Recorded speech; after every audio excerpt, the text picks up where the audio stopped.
ইরানের আয়াতুল্লাহ খামিনিকে সরিয়ে দিতে চায় তারা।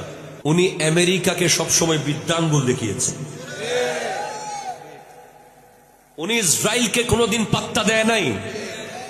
আমরা প্রয়োজনে ভাত এক বেলা কম খাবো, তারপরও যুদ্ধ বিমান লাগবে, ঠিক কিনা? জোরে কথা বলেন। আমরা কাউকে মারবো না, কিন্তু কেউ যদি আমাদের মাথার উপর হাত দেয় তখন আমরা তাকে জবাব দিতে হবে।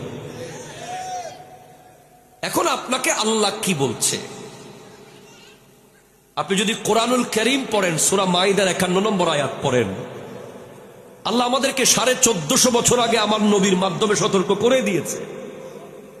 শুধু আমরা লেখাপড়া করি নাই, আমরা কোরআন শরীফ পড়ি নাই, আমরা টেন্স পড়েছি, আমরা প্রিপোজিশন পড়েছি, আমরা সেন্টেন্স পড়েছি, আমরা a+b² পড়েছি, আমরা ডিকশনারির উপর ডিকশনারি মুখস্থ করেছি।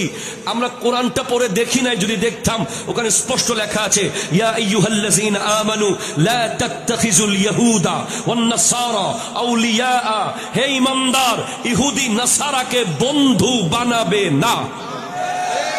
হাত তুলে বলেন ঠিক কিনা?